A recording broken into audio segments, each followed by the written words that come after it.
Ça, ça j'enlève. Ah non. OK. Donc, on va commencer.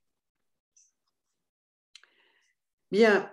Mesdames et messieurs les intervenants, mesdames et messieurs les participants à ce webinaire, mesdames et messieurs les responsables de l'équipe du centre qui est aux manettes, je suis très, très heureuse d'ouvrir cette conférence en qualité de présidente du Centre Bertine Auclair. Nous allons vous présenter aujourd'hui un rapport très attendu intitulé « Rapport sur les violences subies par les femmes et par les hommes en Île-de-France » dans le cadre de l'enquête Virage.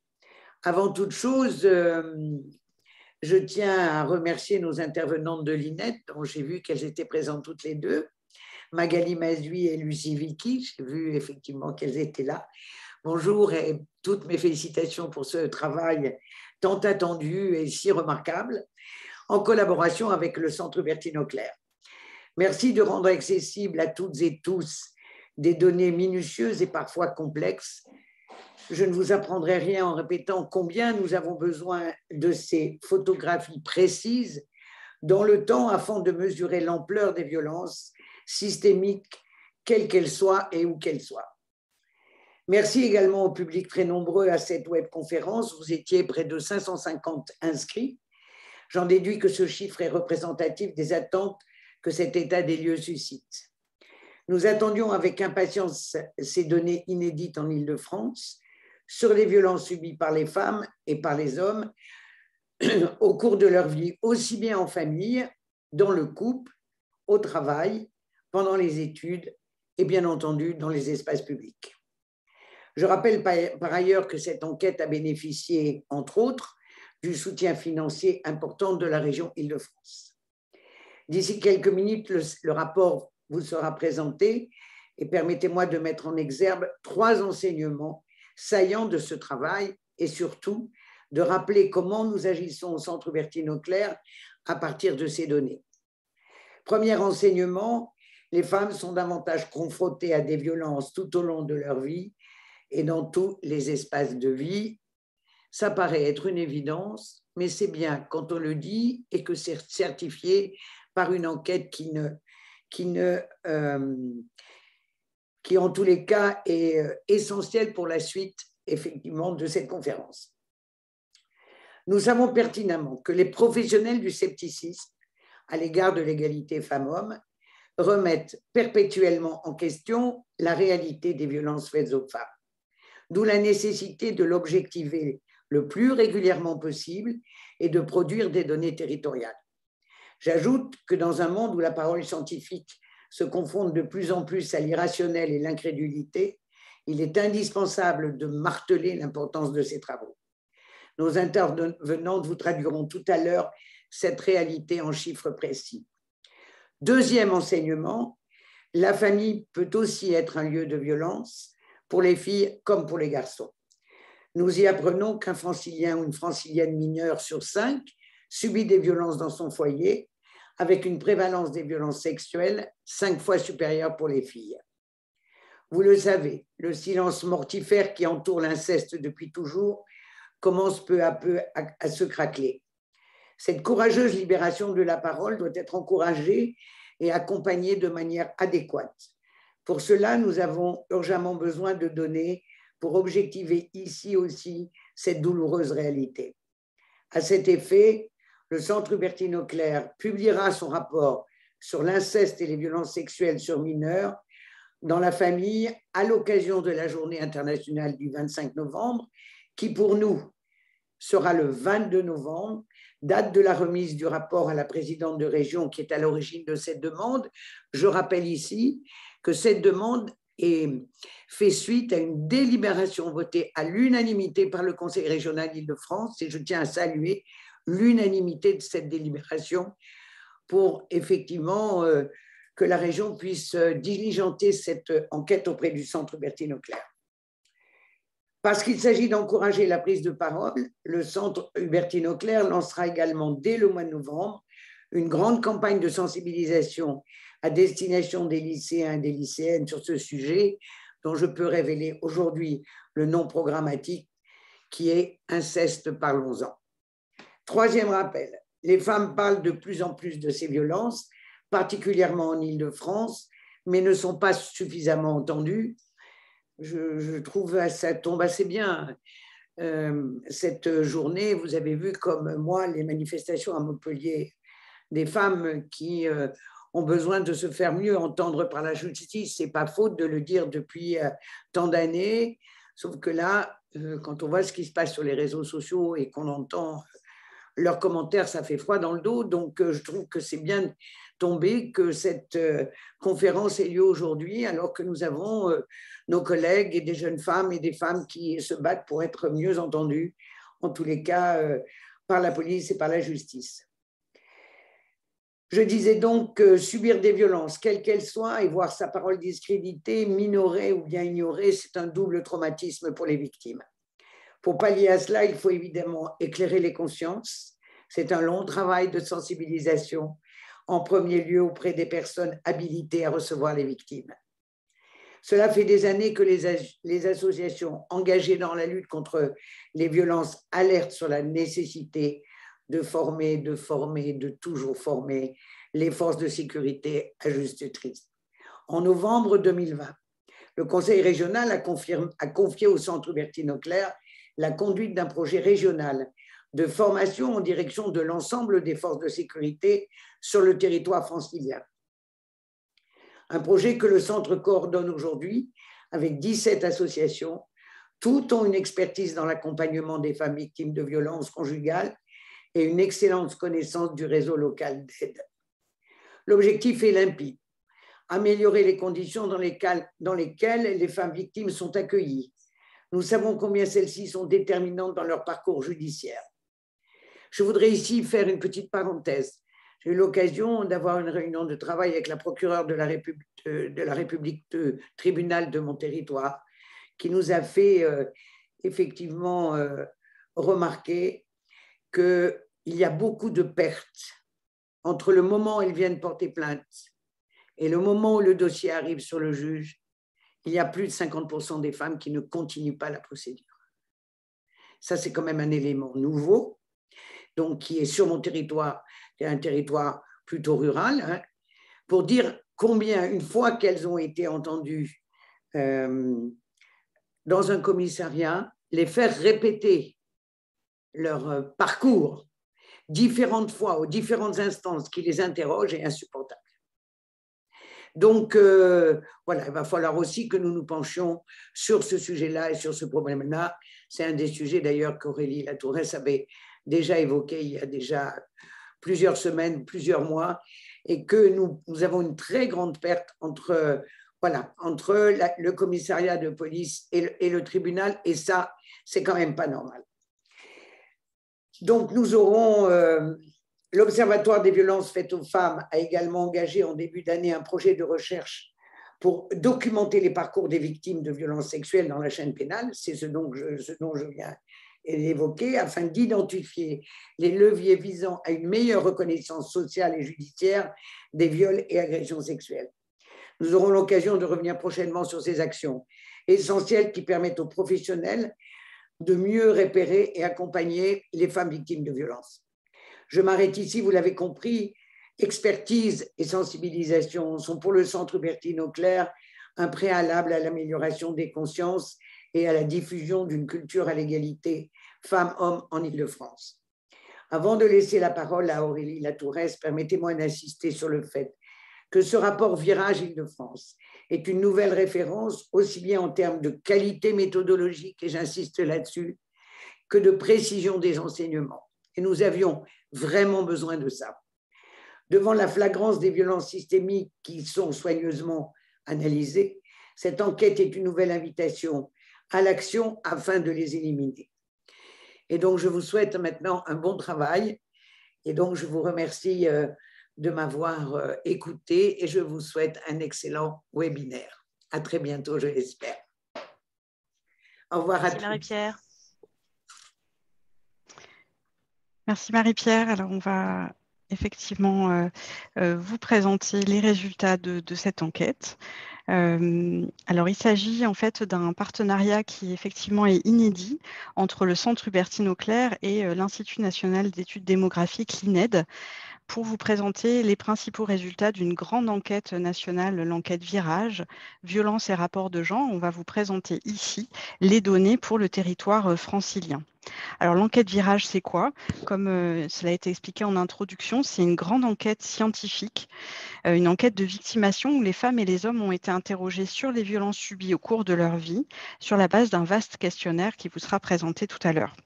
Alors, ce sont des données qui sont complémentaires des autres sources de données qu'on peut avoir sur les violences de genre en France, notamment les données administratives, des données produites par la police et la justice.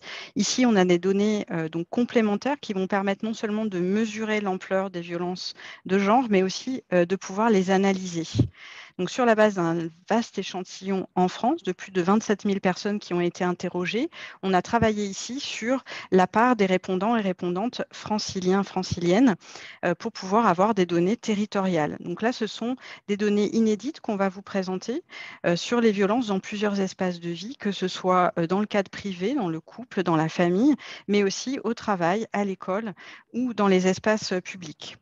Alors en 2018, on avait déjà réalisé une première publication sur la base des résultats provisoires de l'enquête Virage concernant les violences faites aux femmes et dans les espaces publics en Île-de-France. Et aujourd'hui, on va vous présenter l'ensemble des données sur tous les espaces de vie. Alors, qu'est-ce qui ressort rapidement de cette enquête? Tout d'abord, l'ampleur des violences de genre, et puis aussi le fait que les femmes et les hommes sont confrontés à des formes de violence différentes, qui ne vont pas avoir les mêmes conséquences et qui, pour les femmes, vont avoir des impacts sur l'ensemble de leur parcours de vie. C'est ce qu'on va voir cet après-midi. Et puis, deuxième élément, on va voir les spécificités fortes de l'Île-de-France, notamment par l'ampleur des violences qui s'y exercent à l'encontre des franciliennes, mais aussi des jeunes franciliennes en particulier, on va voir, qui sont au cœur d'un cumul en fait, de vulnérabilité. Et puis enfin, ces données, on va voir par leur ampleur, par leur spécificité, incitent à agir. À agir aussi parce que dans l'enquête, on voit que les victimes, contrairement à certaines idées reçues, ont parlé la plupart du temps des violences qu'elles ont subies, quels que soient les espaces dans lesquels elles les ont subies. Elles ont parlé des violences, mais parfois pas à des professionnels qui ont pu les protéger. Donc ça sera aussi peut-être l'objet de discussions qu'on pourra avoir par la suite. Alors, comment va s'organiser ce webinaire?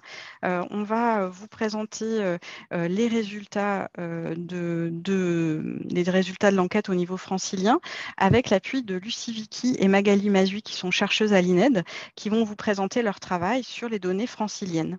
En 3 temps, tout d'abord, il va y avoir un temps sur les rappels concernant la méthodologie de l'enquête. On l'a vu dans l'introduction, c'est un élément indispensable pour bien comprendre et mesurer aussi tout le caractère inédit des données qui vont vous être présentées. Une fois que la méthodologie aura été présentée, on pourra partager avec vous les résultats généraux de l'étude et notamment les enseignements concernant les violences de genre qu'elle permet de mettre en évidence, avant d'aborder 3 focus thématiques, les violences conjugales d'une part, puis les violences subies par les mineurs dans la famille et enfin les violences dans les espaces publics.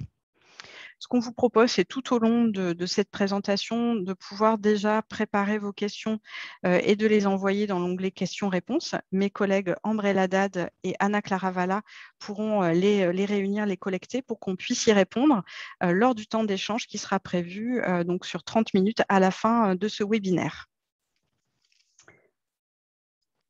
Et sans plus tarder, du coup, je vais laisser la parole donc à Lucie Vicky et Magali Mazui pour vous présenter la méthodologie de l'enquête.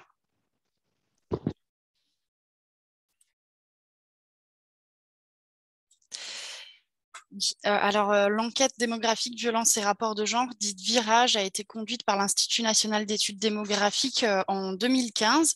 Elle porte sur les violences interpersonnelles subies dans les 12 derniers mois et au cours de la vie entière, dans les différents espaces de vie, donc les lieux d'études, de travail, les espaces publics, les relations de couple, le cadre familial et l'entourage proche. Et donc cette enquête permet de contextualiser les violences et d'explorer leurs conséquences. Donc, l'enquête Virage a été conduite par téléphone auprès d'un échantillon représentatif de la population française constitué de plus de 27 000 femmes et hommes âgés de 20 à 69 ans, résidant en ménage ordinaire sur le territoire métropolitain. C'est la deuxième enquête scientifique en France spécifiquement dédiée aux violences, la première ayant été réalisée en 2000, l'enquête ENVEF portant à l'époque sur un échantillon de 6 970 femmes âgées de 20 à 59 ans. Mince, pardon. Merci. 15 ans après l'ENVEF, l'enquête Virage actualise et approfondit les résultats concernant les violences psychologiques, physiques et sexuelles. Elle prend en compte l'ensemble des situations où se produisent les violences et la multiplicité des formes qu'elles peuvent prendre. Virage pose l'hypothèse que le degré de gravité des violences doit être saisi par une description fine de la nature des violences, de leur fréquence, de leur cumul, de leur ancienneté, des contextes et des circonstances où elles se produisent, des liens existants entre les auteurs et les victimes et des conséquences sur le devenir des personnes, notamment leur état de santé, leur parcours scolaire, professionnel, familiaux et conjugaux.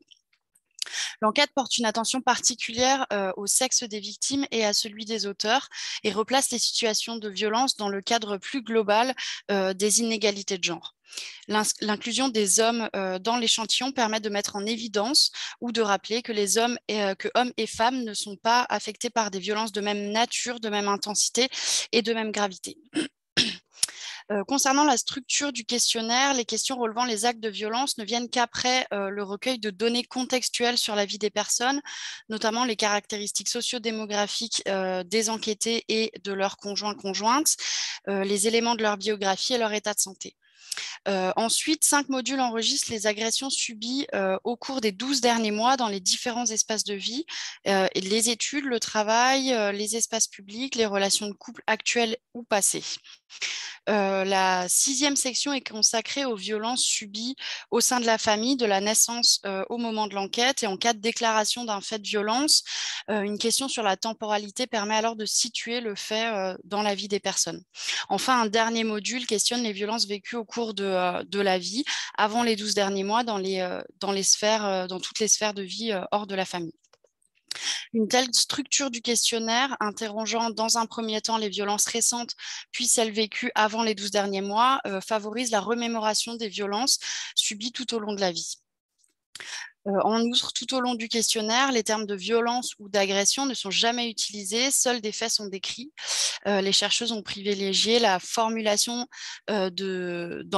de questions, la description d'actes, alors que donc une description d'actes susceptible d'être comprise de façon similaire par l'ensemble des personnes interrogées, alors qu'une référence à des termes juridiques comme par exemple le mot viol risquait de poser le problème de la connaissance des actes contenus dans ces catégories par les personnes.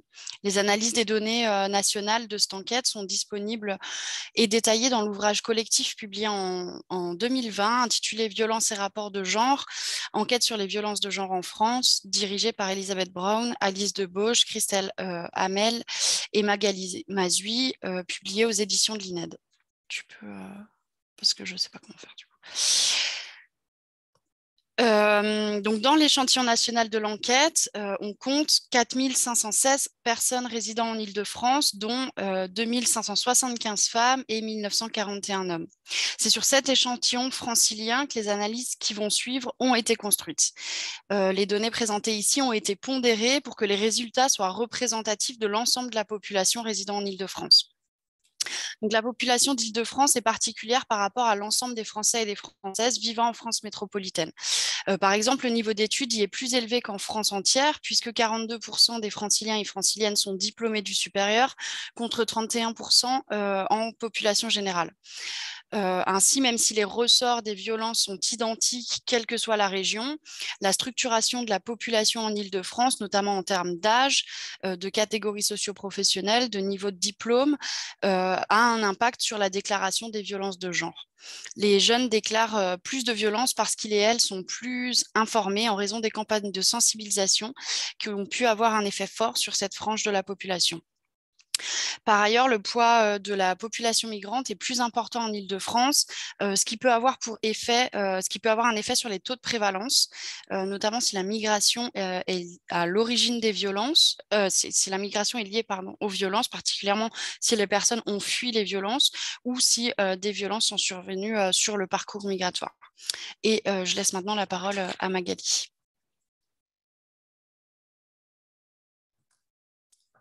Merci, bonjour à toutes et tous. Oui, donc on va commencer par quelques réflexions transversales. Donc, comme vous l'ont expliqué Aurélie et Lucie, donc la méthodologie de l'enquête se veut à la fois donc, une enquête de victimation qui permet de transcrire des prévalences, mais aussi d'aller au-delà d'une enquête de victimation classique pour permettre de resituer la place des violences dans les parcours de vie des hommes et des femmes. On a des informations sur les violences récentes, comme ça a été dit, sur les violences au cours de la vie, ce qui permet de voir, de mettre en relation les violences vécues d'un âge à un autre, les violences vécues d'une sphère de vie à une autre, et ainsi permettre de décrire plus en détail des parcours de vie, l'impact sur la santé, par exemple, et également de voir comment des violences peuvent se faire écho d'un espace à l'autre. En ce sens, ces enquêtes Virage ou ENVEF 15 ans auparavant se distinguent des enquêtes de victimation classiques qui, elles, essaient de renseigner de manière un peu précise des crimes et des délits. Nous, on essaie d'amener une interprétation sociologique aux violences qui nous sont décrites dans les questionnaires. Alors, Aurélie, oui, je te laisse la parole. Alors simplement, effectivement, ce qu'on peut retenir sur les violences de genre de manière générale sur les questions transversales, c'est 4 choses qui vont être détaillées par la suite. Tout d'abord, le principe du continuum des violences pour les femmes qui est bien analysé dans le cadre de cette enquête et confirmé. Les femmes subissent des violences de différentes natures, mais tout au long de leur vie, ce qui va avoir un impact, on va le voir, sur leur parcours de vie, sur leur santé. Deuxième idée phare qui ressort, c'est que les victimes parlent des violences, mais est-ce qu'elles sont bien entendues? Ça, on pourra voir qu'est-ce que nous dit l'enquête par rapport à cet aspect-là. Et enfin, on peut voir que pour la région Île-de-France, on constate que pour toutes les formes de violences sexistes et sexuelles, les franciliennes sont davantage exposées et parmi elles, encore plus les jeunes femmes de 20 à 25 ans qui sont les premières victimes de toutes les formes de violences qui vont vous être décrites.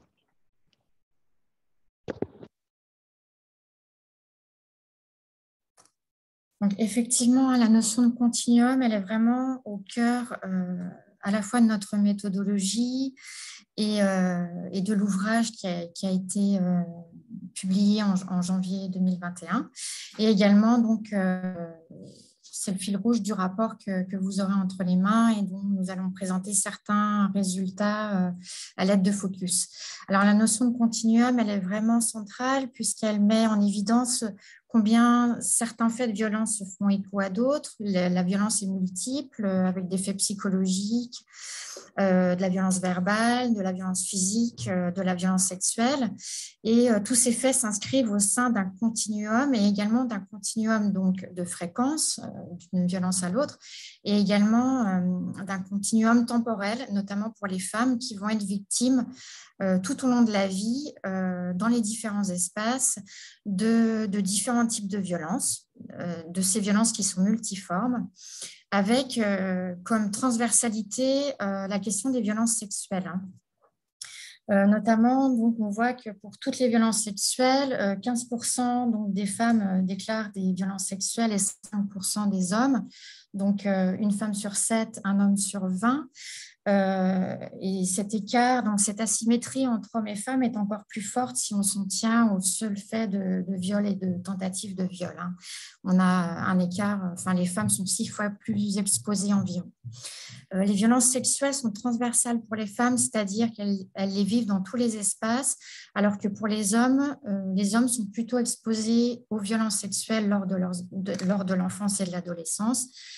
ce qui est également le cas pour les femmes. Les violences commencent très jeunes pour les deux sexes, mais à la différence qu'au moment de la jeunesse et de l'âge adulte, les femmes vont continuer d'être exposées à ces violences sexuelles dans les différents espaces de vie, que ce soit des espaces publics ou privés. Ensuite, donc, ces violences ont un impact sur la santé. Les femmes déclarent un état de santé plus dégradé que l'état de santé des hommes, et on a une corrélation entre violence et santé qui est déjà beaucoup renseignée par la littérature. Mais Virage a pu aussi montrer au niveau national, là, cette fois-ci, que notamment les tentatives de suicide sont très corrélées aux violences sexuelles pendant l'enfance.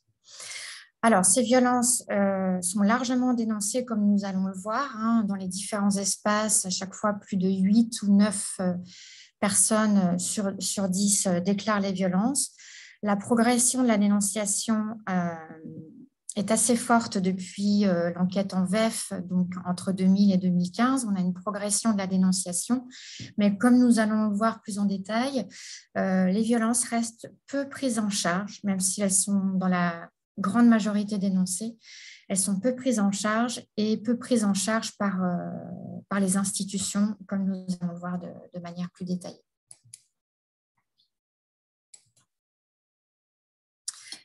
Alors, pour commencer, un zoom sur les violences dans le couple en Île-de-France.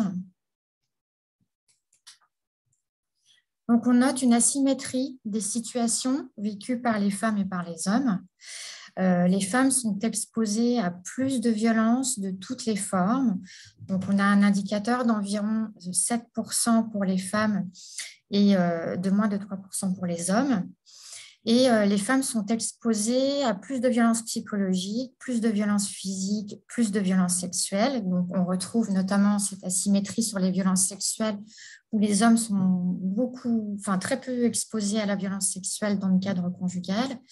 Et puis, l'autre résultat marquant aussi, c'est que les degrés de gravité sont moindres pour les hommes. Si vous regardez les barres entourée dans le cadre noir. Donc, la barre bleue de violence globale pour les hommes est même inférieure à la barre orange pour les femmes qui se restreint aux violences qui contiennent des faits graves. Donc, les hommes sont moins exposés. Ils déclarent principalement des faits de nature psychologique, mais même pour la violence psychologique, dans une moindre mesure que les femmes. Donc, on a une asymétrie des situations vécues par les femmes et par les hommes, avec là encore cette notion de continuum qui revient dans le cadre du couple pour les femmes, où elles sont exposées à de la violence psychologique de manière assez forte, des violences physiques et des violences sexuelles. Et quand il y a violence sexuelle et physique, en général, il y a également de la violence psychologique. Alors, ces violences ont des répercussions importantes. Donc là, vous trouvez un graphique qui montre de manière croissante les différents types de répercussions que les violences ont dans le cadre de la vie conjugale. Des répercussions très fortes sur les affects, donc le sentiment de colère, le sentiment de peur, le sentiment de honte, la sexualité perturbée, etc. Donc un retentissement assez fort sur l'intimité en fait de la personne. Et puis pour les critères un peu plus matériels, les conséquences plus matérielles comme un déménagement, des difficultés économiques ou dans le travail, ces violences restent présentes, presque dans plus d'un tiers des cas, mais sont déclarées dans une moindre mesure par les femmes, ce qui veut dire que ce qu'elles mettent en avant, c'est vraiment ce retentissement sur leurs affects et sur leur intimité.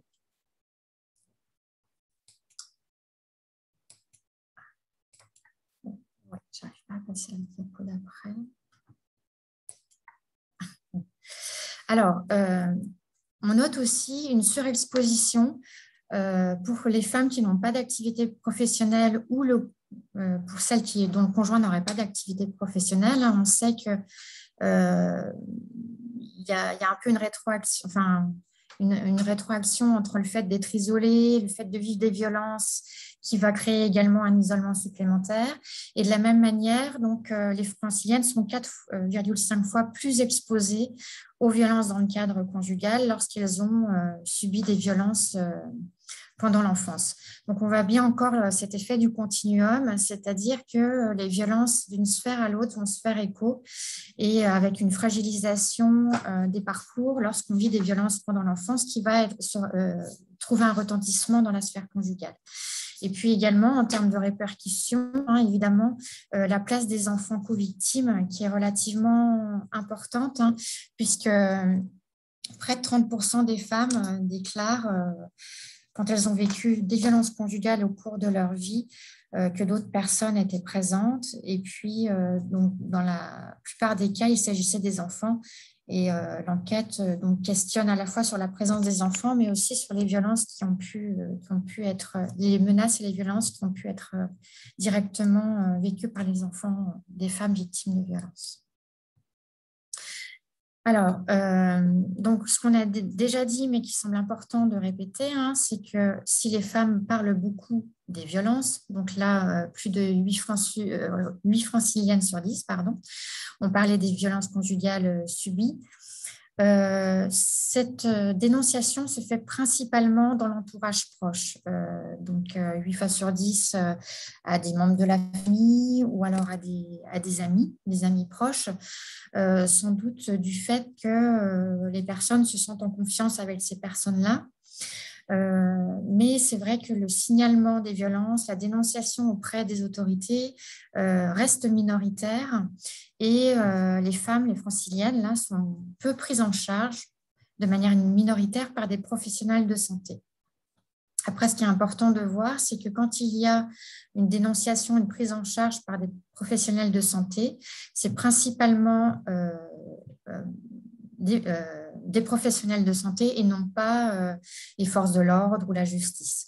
Donc, la place des professionnels de santé est centrale à la fois dans la réception de la parole, dans la détection des violences et dans la prise en charge. Et donc, lorsqu'une femme consulte un ou une professionnelle de santé, seulement 1 sur 2 obtient un certificat médical. Donc là encore, cela pose question sur les pratiques de repérage et de signalement, en tout cas de prise en charge un peu plus systématique et d'un meilleur accompagnement par les professionnels de santé. Les démarches judiciaires sont beaucoup moins fréquentes. 1/3 des franciliennes ont déposé plainte ou une simple main courante pour les violences qu'elles ont pu subir. Et en général, lorsqu'elles ne portent pas plainte ou qu'elles décident de ne pas engager de démarche judiciaire, c'est principalement parce qu'elles ont le sentiment que rien ne sera fait, donc que cela ne servira à rien. Ou pour s'éviter des épreuves supplémentaires ou parce que aussi elles ont peur des conséquences que cette dénonciation de force de l'ordre aurait ou à la justice. Et quand on additionne aussi les différentes peurs, peur des conséquences pour les enfants, peur des conséquences pour l'auteur ou pour elle-même, c'est aussi un critère majoritaire de ne pas aller signaler ces violences-là plutôt que un sentiment de ne pas vouloir dénoncer les violences. Donc la question de la peur et la question de la non-prise en charge ensuite est très présente dans le fait de ne pas aller signaler les violences aux institutions et aux forces de l'ordre. Ensuite, un résultat très important qu'il est fondamental de mettre en avant, c'est que les violences post-séparation restent fréquentes. 6% des femmes en déclarent après la séparation et 1,5% des hommes. Là encore, on a une asymétrie entre les expériences vécues par les femmes et par les hommes. Les violences vécues par les femmes après une séparation, finalement, sont assez proches de ce qu'elles vivent avant une séparation. Elles sont multiformes, elles sont psychologiques, elles sont physiques et elles sont aussi sexuelles. Ce qui veut dire que les ex-conjoints continuent de penser que les femmes devraient leur appartenir sexuellement. Ces violences sont également très souvent dénoncées et de la même manière que les violences dans le cadre de la vie conjugale, ces violences-là sont également peu et mal prises en charge au niveau institutionnel. Alors, ce qu'on peut retenir sur le volet violence conjugale en Île-de-France, pour résumer, en termes d'ampleur, en fait, on voit que les violences conjugales concernent 7% des franciliennes et près de 2,6% des franciliens qui ont déclaré avoir subi des violences conjugales. Donc, on l'a vu, ça recoupe des violences à la fois psychologiques, sexuelles ou physiques. Donc, ces violences qu'elles ont pu subir, ils ou elles, au cours de leur vie. Ce chiffre est supérieur d'1 point par rapport au niveau national.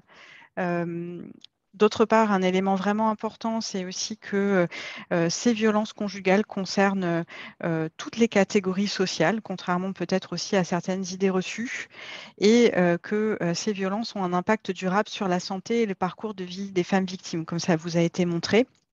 D'autre part, que les victimes sont peu protégées. Et que quand on parle de violence conjugale, il faut aussi prendre en compte la séparation comme étant aussi un moment où une temporalité dans laquelle les femmes peuvent être exposées aussi à des violences. Les violences post-séparation étant très fréquentes, c'est ce que confirme l'enquête. C'est vraiment aussi important d'avoir en tête ces éléments-là en termes d'action publique, puisque souvent, après la séparation, les institutions doivent prendre en compte le danger accru auquel les femmes, notamment, vont être exposées dans le cadre du couple séparé. Et puis un élément important aussi qui ressort de l'enquête concernant le fait que les femmes en parlent, mais que les professionnels ne sont pas toujours outillés pour repérer ou les accompagner et les protéger. On a été évoqué la question du certificat médical qui, malgré le fait que les femmes consultent des professionnels de santé, ce certificat médical n'est pas systématiquement remis, alors que c'est un élément vraiment important pour leur parcours judiciaire. Donc ça invite aussi, en termes d'action publique, ces résultats invitent à réfléchir pour renforcer la formation de tous les professionnels, pour améliorer le repérage, mais aussi être correctement outillés pour savoir prendre en compte, en tout cas, cette parole, voire la prendre en charge pour mieux protéger les victimes de violences conjugales. Alors, après ces données principales présentées dans le cadre du couple, on vous propose de faire un focus thématique sur les violences exercées sur les mineurs dans la famille en Île-de-France. Alors, l'enquête Virage est la première enquête en population générale qui permet de mesurer les violences psychologiques, physiques et sexuelles exercées par des membres de la famille et l'entourage proche lorsque les personnes étaient mineures en les interrogeant sur les violences subies tout au long de la vie. Avant-dernier module du questionnaire, cette organisation du questionnement devait permettre une remémoration des situations vécues et faciliter la déclaration de violence. Donc, dans ce module du questionnaire, on interroge à la fois les violences commises par des membres de la famille et par celles et ceux qui gravitent autour d'elles, posant l'hypothèse qu'il est difficile pour les enfants de distinguer les personnes appartenant à la famille de celles qui lui sont proches. De plus, quand on s'intéresse aux violences vécues dans l'enfance, on observe que ce qui compte particulièrement, c'est le fait que les auteurs de ces violences fassent figure d'autorité au sein de la famille, et ce, qu'ils aient ou non un lien de parenté avec les victimes. Alors, d'une manière générale, on observe que filles et garçons sont exposés aux violences physiques dans la famille, mais que les filles sont davantage touchées par des violences psychologiques et sexuelles. Donc, le tableau présente ici les taux de prévalence selon les faits observés, regroupés par type de violence, donc les lignes grises, selon le sexe, donc d'une part en Île-de-France et d'autre part, les données sont présentées en population générale. Il concerne les femmes et les hommes ayant subi des violences qui ont eu lieu ou qui ont débuté avant l'âge de 18 ans. Alors, dans l'enfance, les franciliennes déclarent davantage de violences dans la famille. Donc, 21,7% d'entre elles déclarent au moins une forme de violence qui a commencé ou qui a eu lieu durant l'enfance, avant 18 ans, soit une francilienne sur 5 contre 15,7% des franciliens. Plus d'une femme sur 6 déclare avoir subi des violences psychologiques et un homme sur 10. Donc, les violences psychologiques commencent généralement tôt et s'étendent dans le temps. Près des 2/3 des personnes déclarent que ces violences ont commencé avant l'âge de 10 ans. Plus de 2 fois plus de femmes que d'hommes déclarent avoir subi des insultes, des humiliations et ou des critiques durant l'enfance.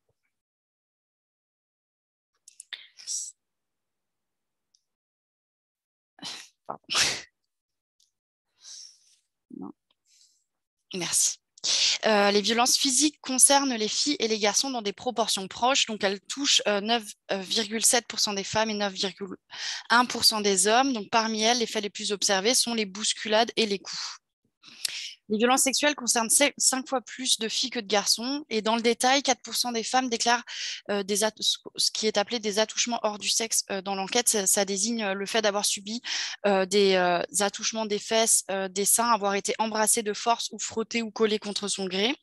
3% des femmes déclarent des agressions sexuelles et parmi lesquelles 1% déclarent des viols. Les hommes déclarent un peu moins d'attouchements hors du sexe que d'agressions sexuelles et lorsqu'ils déclarent des agressions sexuelles, il s'agit majoritairement d'attouchements sexuels puisque seuls 0,4% des hommes déclarent des viols, même s'il faut noter que ces résultats sont très peu robustes puisque seuls 20 hommes ont déclaré des violences sexuelles dans l'échantillon francilien, quelle que soit leur forme.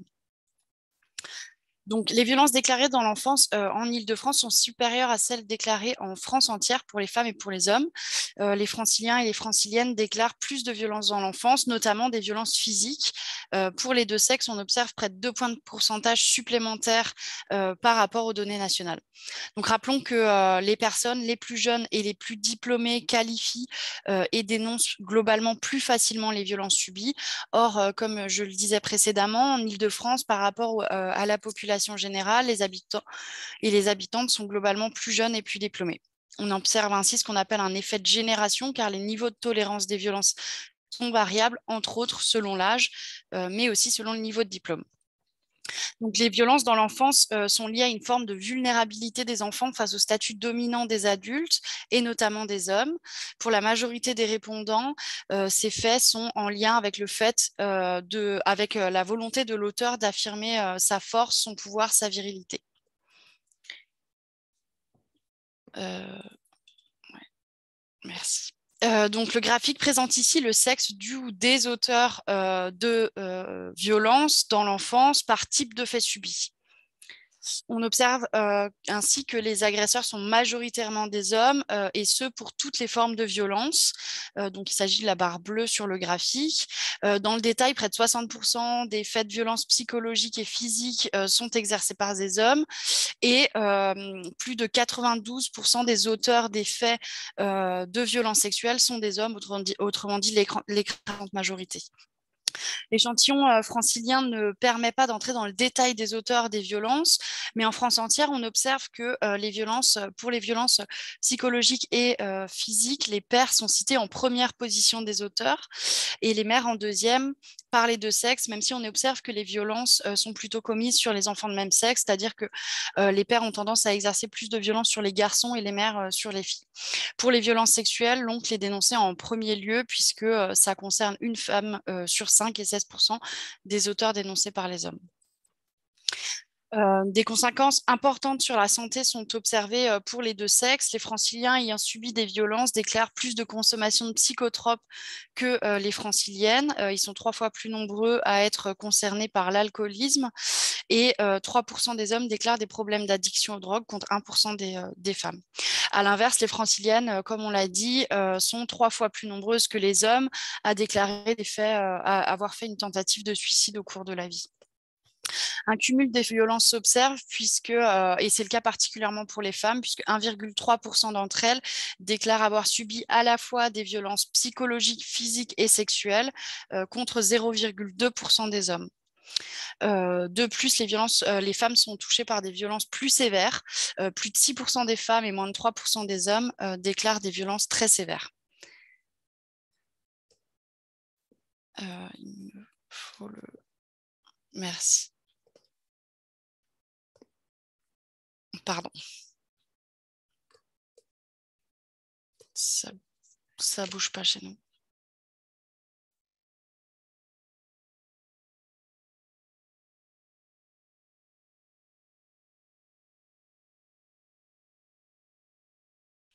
Pardon. Les conséquences déclarées des violences sont multiples. Le graphique présente ici les répercussions des violences déclarées, des violences donc subies dans l'enfance. Selon le sexe des victimes, on voit par exemple ici que la colère suite aux violences est la répercussion la plus mentionnée par les femmes et par les hommes interrogés, puisqu'elle est déclarée par près de 4 personnes sur 5.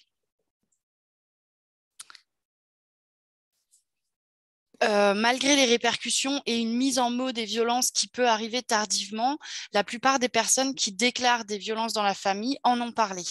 9 femmes sur 10 et 82% des hommes ont déjà parlé des violences avant l'enquête. Pour les femmes, les violences psychologiques semblent plus dissibles. 9 sur 10 en ont parlé avant virage. Les violences physiques et sexuelles sont moins abordées, certainement parce que les violences sexuelles sont difficiles à mettre en mots et que certaines violences physiques sont souvent minimisées. Donc, le graphique présente ici les interlocuteurs à l'énonciation des violences selon le sexe des victimes. On observe que les membres de la famille, hors des conjoints, sont les premiers avertis des violences, surtout pour les hommes, puisque 78% d'entre eux ont parlé des violences à des membres de la famille, contre 65% des femmes. Ce résultat peut être le signe d'une meilleure réception de la parole des hommes dénonçant les violences, surtout par les autres membres de la famille. Les femmes et les hommes parlent dans des proportions proches à leurs amis, donc environ 1 personne sur 2, mais les femmes s'adressent 2 fois plus que les hommes à des professionnels de santé. 1 femme sur 5 a parlé des violences à un médecin ou à une infirmière, contre 1 homme sur 10. Cette différence peut être liée à une fréquentation plus régulière des professionnels de santé, des professionnels de soins par les femmes au cours de la vie. De plus, les violences sexuelles qui sont davantage déclarées par les femmes peuvent plus souvent nécessiter une prise en charge médicale. Les effectifs en Île-de-France sont trop faibles, mais en population générale, l'enquête montre que la temporalité de révélation des faits dépend largement de la nature des violences. Ainsi, on voit que près de la moitié des femmes et des hommes se sont confiés au bout de 10 ans ou plus concernant les faits de nature sexuelle, alors que face aux violences psychologiques et physiques, les femmes et les hommes se livrent beaucoup plus tôt. Donc, les femmes et les hommes qui parlent des violences à des proches ou à des professionnels de santé se sentent globalement soutenus. 4 personnes sur 5 qui ont parlé des violences considèrent qu'elles ont été soutenues. Les effectifs en Île-de-France sont à nouveau trop faibles pour avoir des informations sur le soutien des autres professionnels sollicités, mais au niveau national, on observe que les victimes qui ont recours à la police ou à la gendarmerie déclarent avoir reçu peu de soutien de leur part.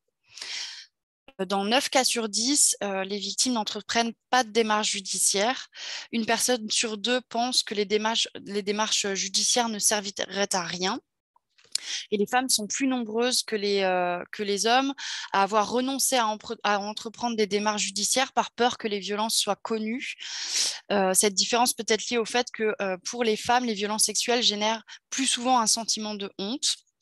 Et une part plus importante des femmes que d'hommes n'entreprennent pas de démarche suite aux violences par peur des conséquences pour leur famille, en particulier pour les enfants actuels. Alors, ce qu'on peut retenir sur ces données vraiment inédites sur les violences sur les mineurs dans la famille en Île-de-France, c'est tout d'abord l'ampleur des violences qui sont ici mises en évidence dans une enquête qui, pour la première fois, interroge les femmes et les hommes sur les violences subies dans l'enfance. Donc, rétrospectivement, on n'avait pas jusqu'à présent de données aussi précises sur les violences subies dans la famille. Donc, l'ampleur du phénomène est mise en évidence. Effectivement, la famille, c'est aussi un espace où peuvent se dérouler des violences de façon assez fréquente, puisque 1 francilienne sur 5 dans l'enquête qui vient de vous être présentée, a subi des violences dans l'enfance au sein de sa famille.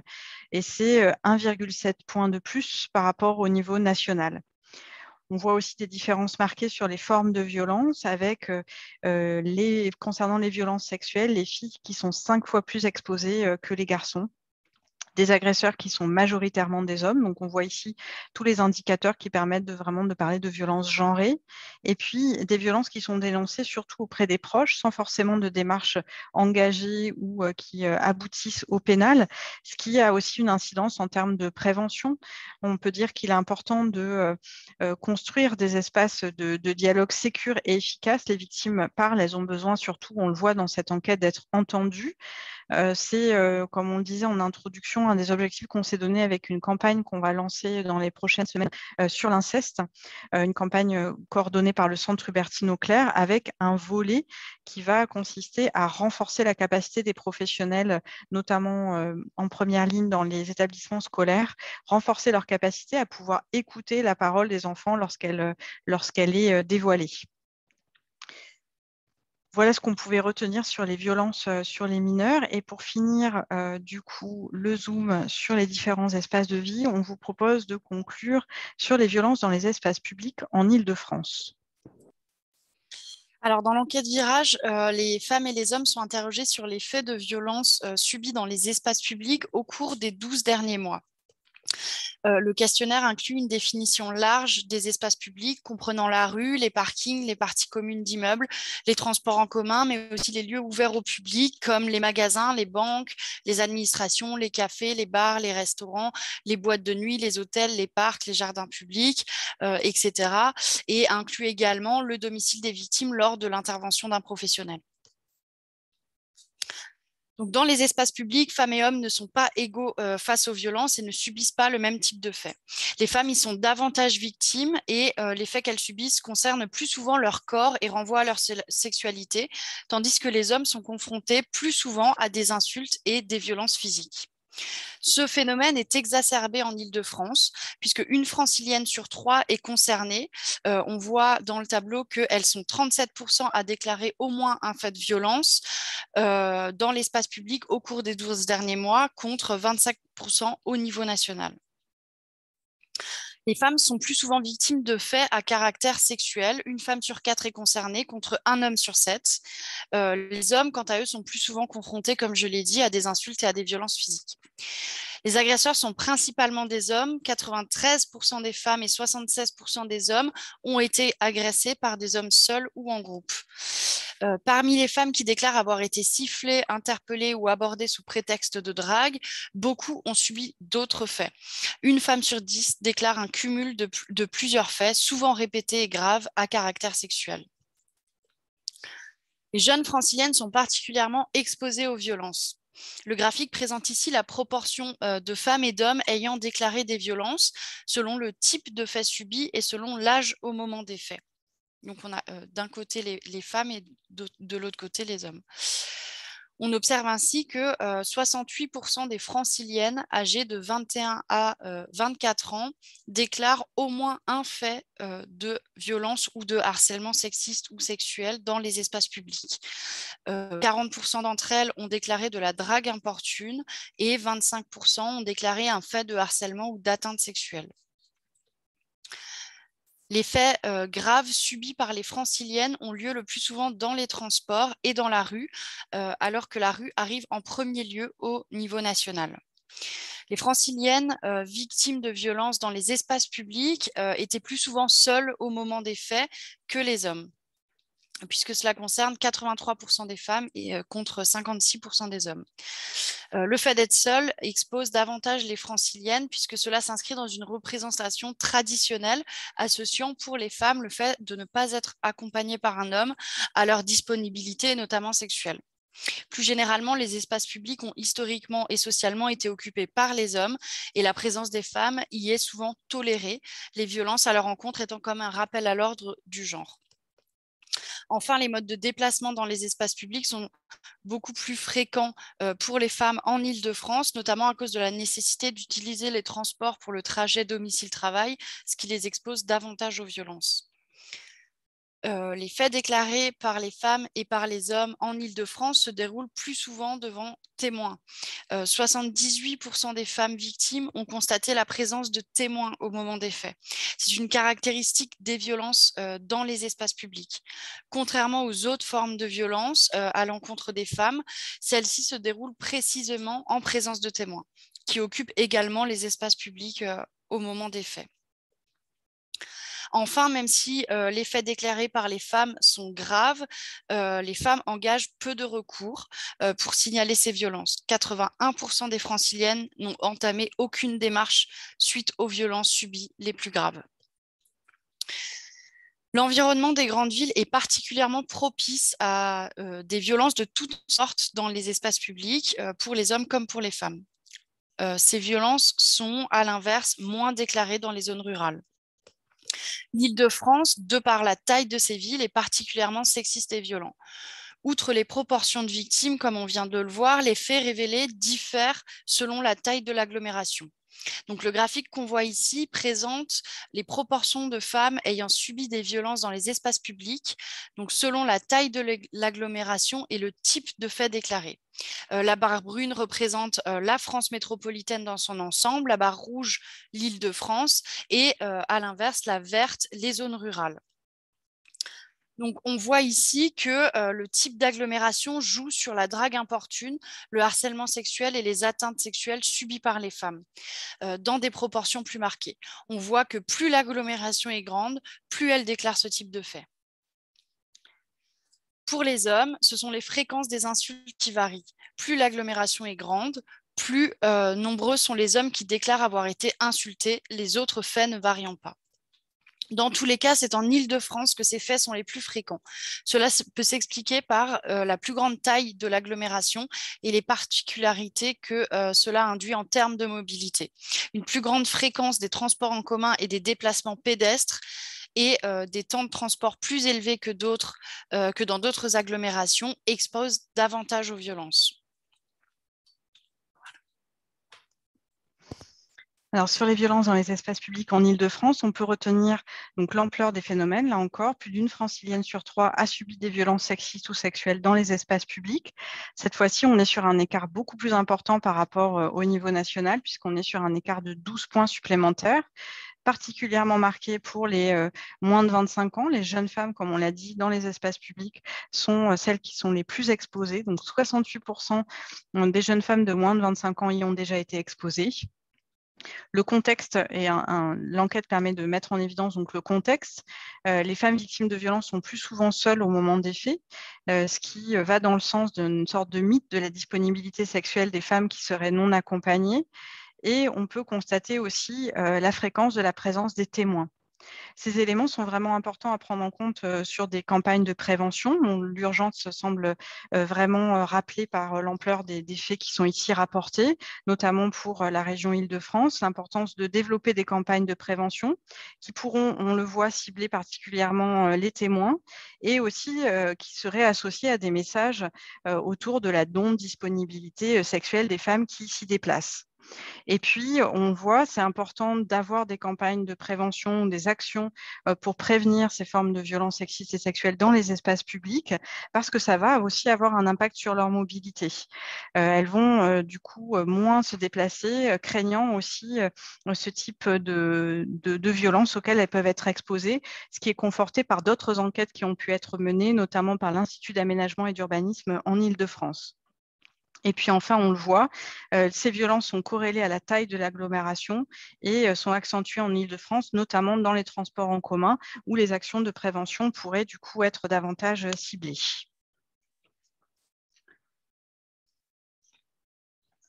Alors voilà pour la présentation des principaux résultats de l'enquête. Vous pourrez retrouver l'étude pour pouvoir la lire tranquillement. Vous pourrez la retrouver en téléchargement en ligne. Et on vous propose du coup d'ouvrir un temps de discussion avec l'équipe de recherche, avec Lucie Vicky et Magali Mazui, à partir des questions qui ont pu être posées dans le chat. Donc, on ne pourra pas forcément répondre à toutes les questions. On va essayer d'en répondre à un maximum. Donc, merci à mes collègues qui ont commencé à sélectionner les questions qui vont être posées. Je vous propose du coup de passer sur 3 questions et puis de vous proposer d'y répondre. Et ensuite, on aura 3 questions supplémentaires. Alors, on a une première question concernant la réalisation de l'enquête Virage qui pose la question sur la durée de l'enquête. Combien de temps a duré l'enquête ? On a aussi des questions sur les données qui seraient disponibles à d'autres échelles territoriales, notamment est-ce qu'il y a des données disponibles au niveau départemental en Île-de-France en particulier, et est-ce que ces données ont pu être aussi développées dans d'autres régions au-delà de l'Île-de-France si vous avez ces informations. Et puis enfin, toujours concernant la méthodologie, une dernière question sur les formes de violence et les espaces de vie qui ont été ciblés par l'enquête. Dans l'enquête, vous avez du coup posé des questions sur les violences dans le couple, dans la famille, dans les espaces publics, au travail, à l'école. Mais est-ce qu'il aurait pu être envisagé aussi de prendre en compte les violences médicales, gynécologiques, obstétricales dans une enquête de cette ampleur? Et voilà, est-ce que vous pourriez revenir sur ces formes-là de violence? Peut-être qu'on peut répondre à ces premières questions et puis après, on passera à des questions plus générales.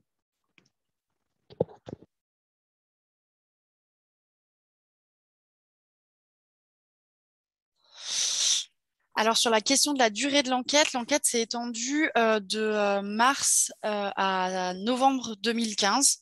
Donc, elle a duré plusieurs mois. Voilà.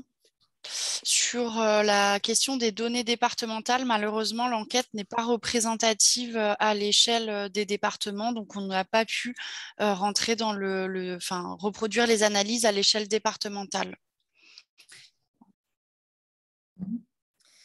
Alors, il y avait la question des formes de violence. Oui, mais avant, il y avait une autre question, non? Ah oui. Données sur peut-être d'autres régions de France, si vous avez pu, si l'échantillon était suffisant pour pouvoir avoir des exploitations au-delà de la région Île-de-France.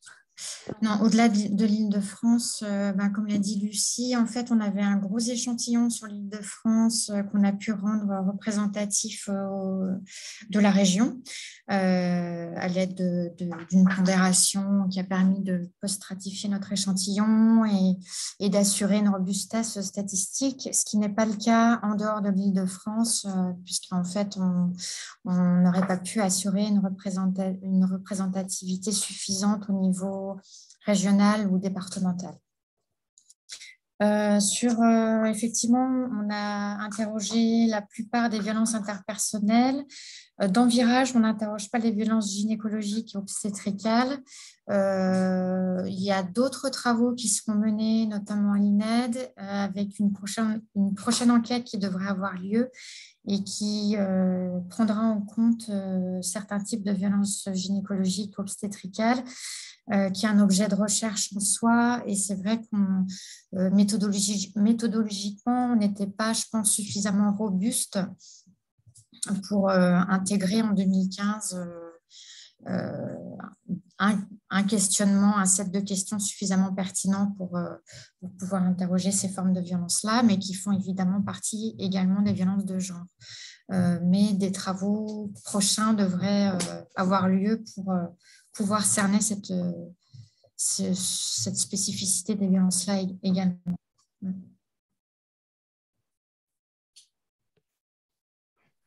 Merci pour ces premières réponses. Alors, on a eu d'autres questions sur les violences vécues par les filles et les femmes en situation de handicap. Est-ce que l'enquête Virage permet d'avoir des données sur ces formes-là de violence, en particulier sur les situations de handicap? On a aussi des questions concernant la date de collecte, un peu en lien avec peut-être la question qui a été posée sur la durée aussi de la collecte, mais peut-être la date de collecte. Donc, l'enquête a été réalisée par téléphone en 2015. Donc, une participante ou un participant nous demande s'il serait possible d'actualiser éventuellement l'enquête, ou en tout cas si on peut réfléchir sur l'impact différent des résultats suite au Grenelle ou à d'autres mobilisations, notamment MeToo, qui ont pu avoir lieu depuis la collecte qui date de 2015. Qu'est-ce que peut-être vous pourrez apporter comme élément d'éclairage sur les évolutions depuis du coup la collecte? Et également une question sur la question de la libération de la parole. Donc, on a évoqué dans l'enquête effectivement le fait que dans tous les espaces de vie, les victimes ont parlé la plupart du temps de ces violences, même si c'est des violences auxquelles ils ou elles ont parlé plutôt dans le cadre de la famille ou des proches ou de certains types de professionnels. Là, la question concerne la prise en charge psychologique des victimes. Est-ce que vous avez des données pour savoir plus particulièrement si les victimes ont pu avoir ce type de soins qui leur a été apporté?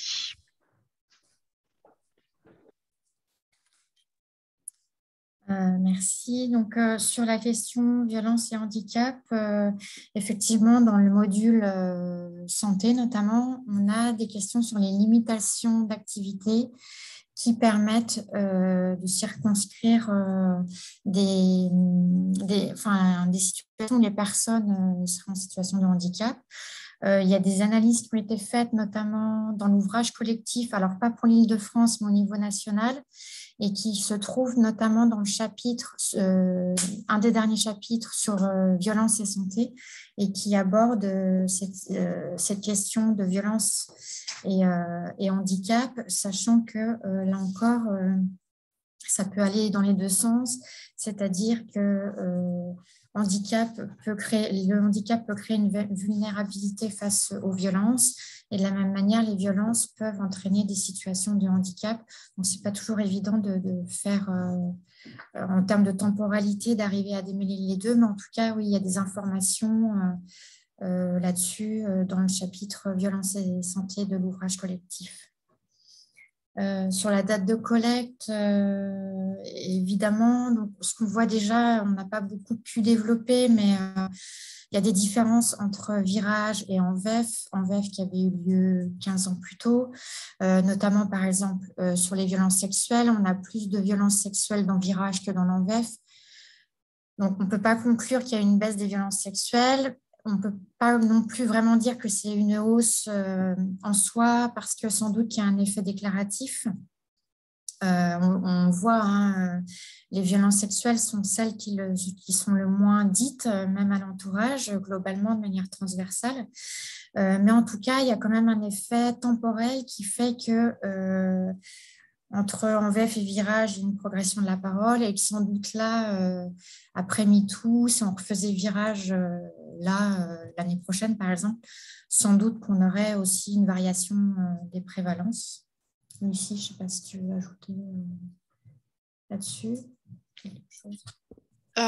Oui, ce qu'on peut dire peut-être, c'est que dans le cadre des analyses qui ont été menées suite à la collecte quantitative, il y a plusieurs entretiens qui ont été menés. Enfin, il y a des personnes qui acceptaient d'être recontactées dans l'enquête.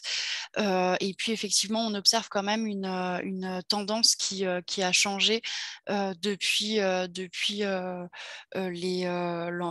notamment les mouvements MeToo, en fait, depuis les différents mouvements MeToo, la parole même des enquêtés qu'on rappelle en fait est pas la même, et disons la facilité à aborder les violences en cours d'entretien diffère avec le temps.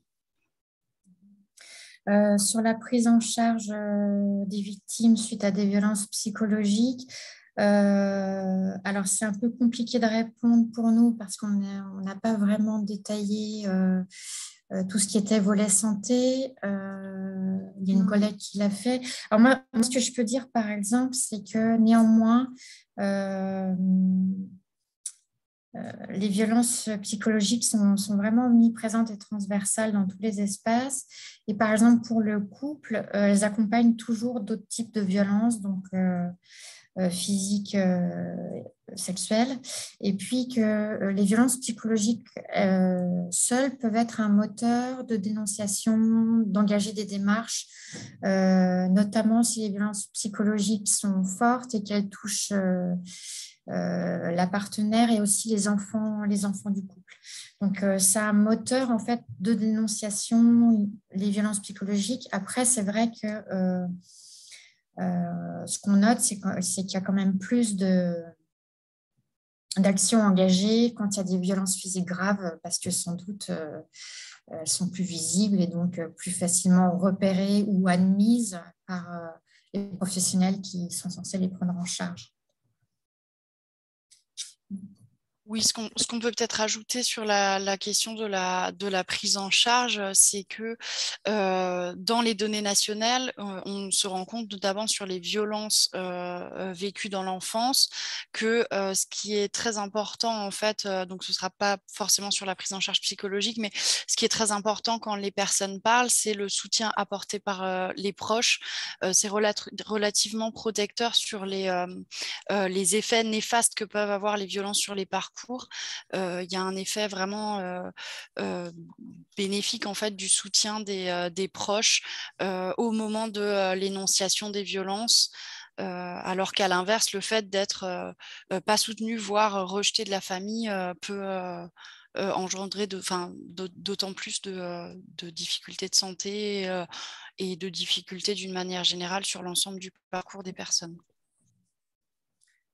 Oui, et pour rebondir sur un autre aspect des violences psychologiques, ce qu'on voit, notamment pour le couple, c'est que dans la catégorie, dans la multitude, la multiplicité des formes qu'elles peuvent prendre, en fait, la question des violences verbales, notamment des insultes et du dénigrement, est très importante. C'est un peu le terreau, en fait, des violences. Et c'est la catégorie de violence qui accompagne plus toutes les autres formes de violence dans une situation de violence conjugale. Donc effectivement, je pense que c'est important aussi au niveau des professionnels.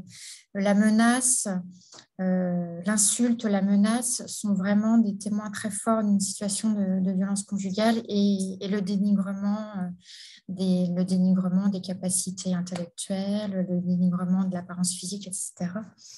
Enfin, voilà, cette catégorie insultes, violence verbale, dénigrement, c'est vraiment un peu le cœur des violences conjugales et plus largement des violences de genre. Ce qui est un peu la même chose dans les espaces publics. Quand il y a insulte aussi, on s'aperçoit que c'est souvent des insultes qui vont dénigrer la personne et des insultes à caractère sexuel. Donc, c'est très corrélé comme type de violence aux autres formes de violence de genre.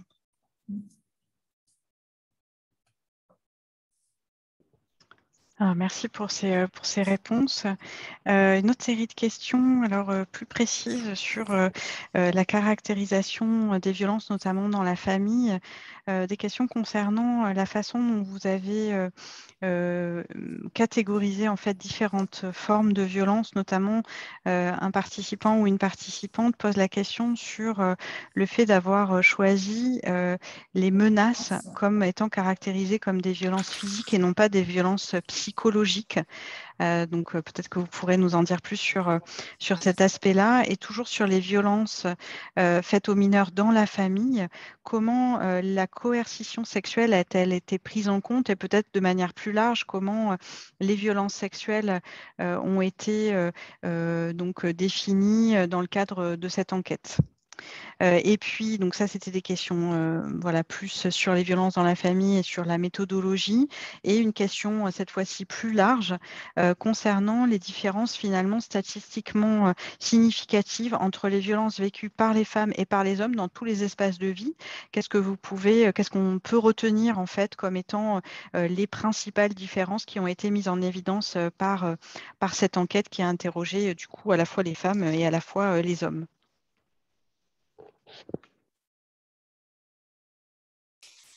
Alors, sur la question de la menace et du regroupement dans la catégorie de violence physique, c'est parce que pour des raisons de taille, on n'a pas intégré l'ensemble de la question, mais en fait, la question est formulée comme telle, c'est est-ce qu'une personne donc dans votre famille vous a menacé avec une arme ou un objet dangereux, a tenté de vous étrangler, de porter atteinte à votre vie ou de vous tuer. Donc, c'est en fait une menace avec une arme. C'est pour ça que du coup, on l'a intégré dans les violences physiques. Sur la définition des violences sexuelles, la définition, en fait, ce qui se passe, on a interrogé les violences sexuelles à partir de 3 questions. Une question sur les agressions sexuelles, les viols et les tentatives de viol, qui était donc une même question. Si la personne répondait positivement, elle était ensuite interrogée sur le type d'acte qu'elle avait subi, ce qui a permis ensuite, a posteriori, de reconstituer les catégories juridiques des des faits de violences sexuelles subies. Donc, à la différence des autres enquêtes, on n'a pas demandé aux personnes de se positionner elles-mêmes en déclarant soit des attouchements, soit des viols ou des tentatives, puisqu'on partait effectivement du principe, comme je le disais, que les personnes ont du mal à savoir ce que regroupent ces catégories juridiques. Par ailleurs, 2 autres questions ont été posées. Une première sur des faits qui sont moins souvent considérés comme des violences sexuelles et plus difficiles à caractériser sur le plan juridique. Mais on va avoir la question que je citais tout à l'heure sur le fait, les attouchements hors du sexe, donc le fait qu'on ait embrassé, été embrassé de force, collé ou serré contre son gré, le fait d'avoir subi on a été forcé à qu'on ait été touché au niveau des fesses et des seins, qui une partie de la question regroupe est une agression sexuelle. Et enfin, une dernière question sur les autres pratiques sexuelles subies contre son gré, posant l'hypothèse que certaines personnes ne se reconnaissent peut-être pas, ou que certains faits sont mal saisis par ces 2 premières questions. Donc, pour essayer vraiment d'avoir vraiment la pluralité des violences sexuelles subies, une dernière question qui permettait de saisir ces personnes. Voilà.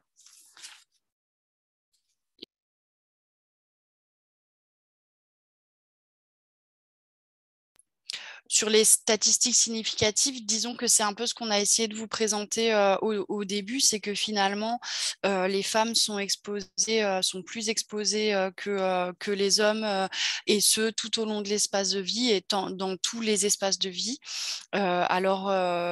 C'est aussi pour ça qu'en fait, on ne peut pas rentrer dans le détail de certaines données au niveau de l'échantillon d'Île-de-France. C'est parce qu'en fait, comme on est quand même face à un faible échantillon et un phénomène relativement rare, relativement notamment pour les hommes, mais en fait, on ne peut pas rentrer trop dans le détail. On va avoir par exemple certaines parties de l'enquête qui vont être, certaines analyses qui vont être plus développées à l'échelle nationale.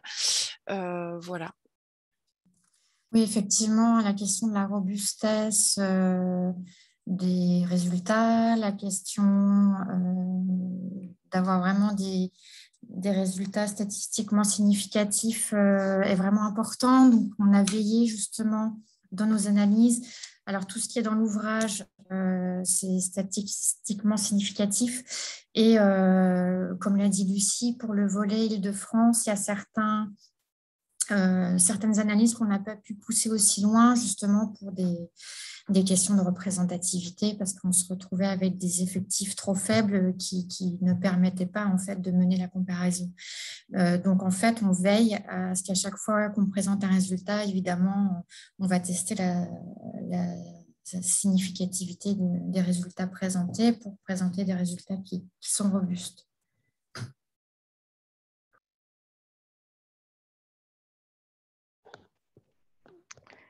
Merci. Peut-être 3 dernières questions avant de conclure.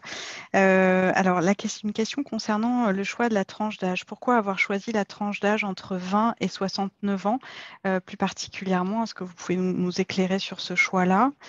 Une autre question intéressante également, est-ce qu'il serait possible de réaliser une comparaison entre les données des territoires ruraux et celles des espaces urbains? On a vu sur les données sur les espaces publics, on a pu travailler sur la taille de l'agglomération, mais est-ce que c'est quelque chose sur lequel vous êtes en train de travailler éventuellement?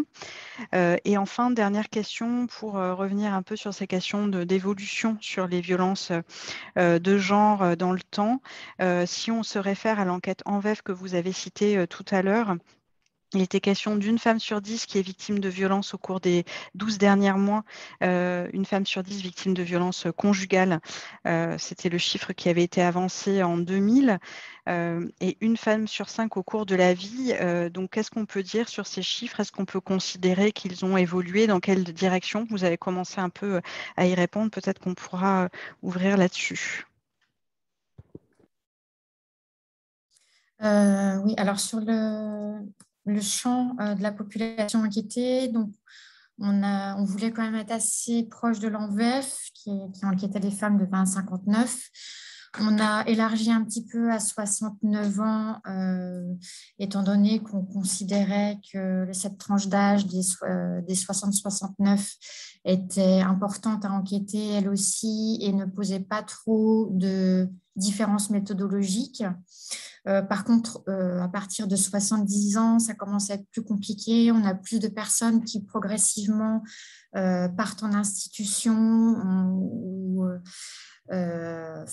au niveau méthodologique, ça aurait posé d'autres enjeux qui auraient vraiment complexifié le protocole d'enquête. Et on ne pouvait pas poser strictement le même questionnaire parce que la question aussi d'autres violences, de la violence par exemple des aidants ou de professionnels qui viennent aider, etc., se poserait et serait également investiguée.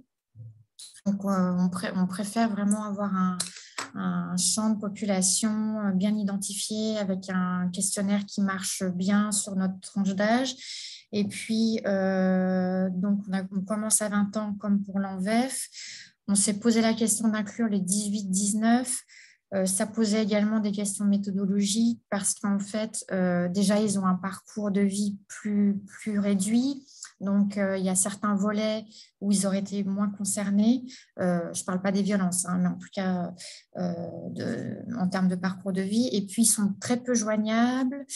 C'est compliqué de les avoir lors d'une enquête téléphonique. Ce qui fait que là, au niveau de la robustesse, on s'est dit qu'on n'allait pas tellement gagner en information d'analyse analytique, puisque Virage est rétrospectif et qu'on a beaucoup d'infos sur ce qui se passe avant la majorité des personnes, mais que d'inclure les 18-19 était encore là un challenge un peu méthodo pour peut-être apporter peu d'informations supplémentaires que ce qu'on a par cet aspect rétrospectif.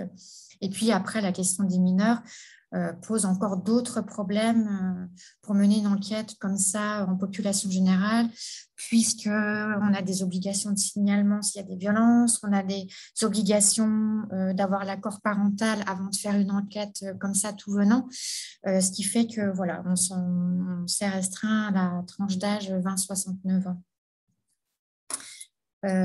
Sur les territoires, oui, effectivement, on a des questions qui permettent de saisir la taille du lieu de résidence, de l'unité urbaine. Donc, il y a des analyses qui sont possibles, en tout cas, entre espace urbain et espace rural. Mais il n'y a pas, pour l'instant, il n'y a pas de publication. Il y a peut-être des travaux en cours, mais en tout cas, nous, on n'est pas vraiment spécialistes des disparités territoriales. Et enfin, pour terminer sur la comparaison ANVEF et Virage, effectivement, pour l'ANVEF, on avait ce chiffre marquant d'une femme sur 10, donc 10%. Pour Virage, on est un petit peu en dessous, à 7%. Alors, je dirais que l'indicateur n'est pas vraiment comparable d'une enquête à l'autre, puisque, en fait, si on compare une à une les violences déclarées dans le couple, on s'aperçoit qu'il y a certaines violences qui sont assez fréquentes, qui ont quand même diminué, certains faits, hein, comme par exemple le fait de l'autonomie dans les contacts que les femmes vont avoir, certaines formes un peu de jalousie, de contrôle, mais que certaines autres formes de violence, notamment des violences verbales, des tentatives de meurtre, ces violences-là n'ont pas baissé d'une enquête à l'autre. Ce qui fait que bon, l'indicateur, en fait, il n'est pas strictement comparable parce qu'en plus, les femmes se séparent beaucoup plus au moment du virage qu'au moment d'ANVEF, ce qui fait qu'il faudrait comparer à situation matrimoniale égale, ce qui est un peu compliqué. Ce qu'il faut retenir, c'est qu'avec Virage, on peut rentrer un peu dans le détail des parcours conjugaux et que notamment, on voit qu'il y a des parcours plus ou moins exposés où on va être encore un peu moins qu'à 7%, mais par contre, des parcours plus exposés où là, on va être même à plus d'une femme sur 10, on va être entre 12 et 13% de femmes qui déclarent des violences, notamment pour les femmes qui ne se sont pas remises en couple au moment de l'enquête. Donc, sans doute, du fait de la corrélation entre subir des violences et vouloir se séparer et se séparer, et aussi après garder une distance par rapport à la conjugalité quand on a subi des violences. Et ces femmes-là déclarent à près de 13% avoir vécu des violences au cours de la vie, des violences dans la sphère conjugale. Et à contrario, et c'est là encore une asymétrie assez importante entre hommes et femmes, les parcours masculins varient très peu. Les hommes déclarent entre 2 et 3% d'entre eux avoir vécu des violences dans le cadre de la vie conjugale, quel que soit leur parcours conjugal, séparé, pas séparé, une union, deux unions. Donc, c'est quand même plus minoritaire et plus stable. Ça n'impacte pas leur parcours comme ça peut impacter les parcours affectifs et conjugaux féminins.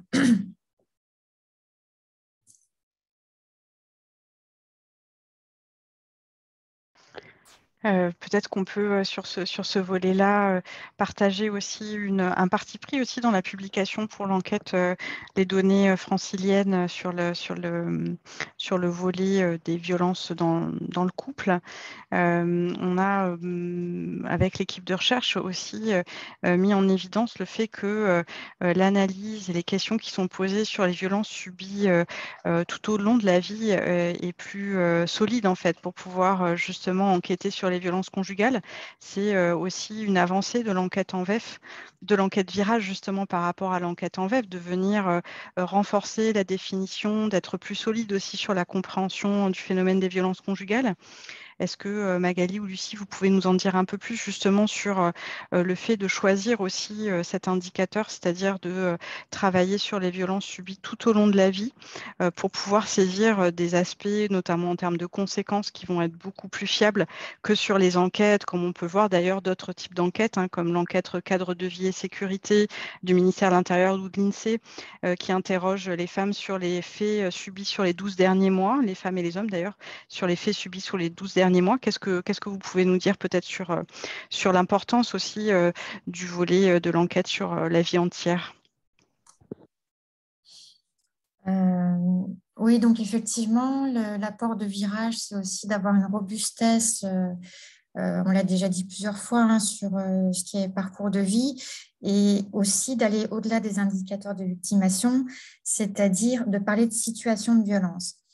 Et or, dans un indicateur 12 mois, qui est ce qu'on appelle en démographie une vision transversale de ce qui va se passer sur la période récente, on va mélanger différentes situations, à la fois du conflit, à la fois vraiment une situation de violence conjugale installée, ce qui va faire que l'indicateur est quand même... alors, je ne parlerai pas de fiabilité, l'indicateur est fiable, mais par contre, dans son contenu, il va mélanger différentes situations, du conflit ponctuel qui peut être violent, de l'interaction conflictuelle et également de la violence conjugale. Et c'est sûr que quand on se concentre sur les données sur la vie entière, là, on saisit vraiment les situations qui vont relever de la violence conjugale, c'est-à-dire des situations qui vont s'installer dans la durée, avec des répétitions de faits, la diversité, la multiplicité, comme on l'a dit, des faits de violence. Et puis, comme tu l'as dit, Aurélie, des conséquences post-violence sur les affects, sur la santé physique, la santé mentale, etc.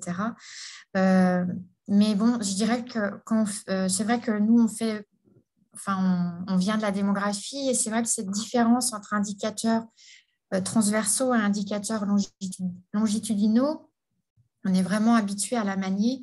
Et la force du longitudinal, c'est justement de pouvoir étudier un comportement sur le temps long ou un processus sur le temps long, alors que le transversal a ses avantages, mais il a quand même plus de limites puisqu'il n'a pas cette profondeur temporelle que va avoir un indicateur longitudinal.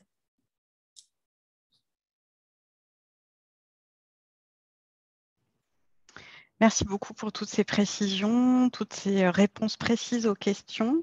L'heure, du coup, a tourné. Il y a peut-être certaines questions auxquelles on n'a pas pu complètement répondre. Merci en tout cas à tous les participantes d'avoir aussi joué le jeu des questions-réponses. Vous pourrez, du coup, prendre le temps de lire la publication qu'on va mettre en ligne. Et je vais laisser, du coup, la parole à Amandine Berton-Schmidt pour conclure en fait ce webinaire. Merci Aurélie. Je voudrais conclure très rapidement en remerciant d'abord Magali Mazui, Lucie Vicky de l'INED et Aurélie Atourès du Centre Hubertine Auclair pour cette présentation très claire. J'espère que ce nouveau format du Centre Hubertine Auclair vous a plu, à vous, public. Merci également à Anna-Clara Valla et Ambré Ladat pour l'animation de l'espace questions-réponses et globalement à toute l'équipe du Centre pour l'organisation de cet événement. Je conclurai très rapidement en attirant votre attention sur un point d'actualité que vous avez très certainement en tête. Vous le savez, le 25 novembre sera la journée mondiale de lutte contre les violences faites aux femmes. Et par extension, on sait, vous et moi, que le mois de novembre est l'occasion de mettre en exergue des initiatives, des études, des outils qui permettent à chacun et chacune de lutter contre toutes les formes de violences faites aux femmes. À cette occasion, nous vous invitons finalement à vous outiller encore plus que d'habitude, vous outiller pour ce mois de novembre. Alors, la première chose, c'est de disposer de cette étude qu'on vous a présentée aujourd'hui. Je vous annonce que cette étude est d'ores et déjà en ligne, donc vous pouvez la télécharger et la diffuser massivement autour de vous. Vous allez retrouver aussi sur le site du Centre Hubertine Auclair, dans nos publications, des outils nécessaires à la prévention des violences faites aux femmes. On pense bien sûr au violentomètre. Vous allez retrouver aussi un nouveau kit sur l'orientation des femmes victimes de violences pour les professionnels avec un poster et une petite fiche réflexe qui ont été actualisées cette année. Vous retrouverez là aussi ce qui fait un peu notre plus-value, différents outils sur la lutte contre les cyberviolences sexistes et sexuelles. Vous retrouverez tout ça sur le site internet du Centre qui, vous le savez, a vocation d'être un centre de ressources en ligne accessible à toutes et tous.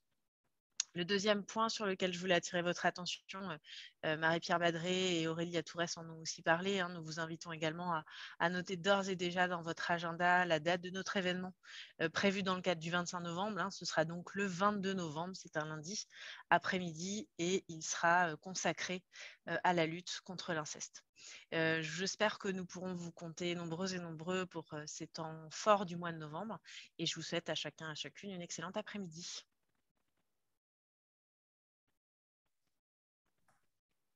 Merci.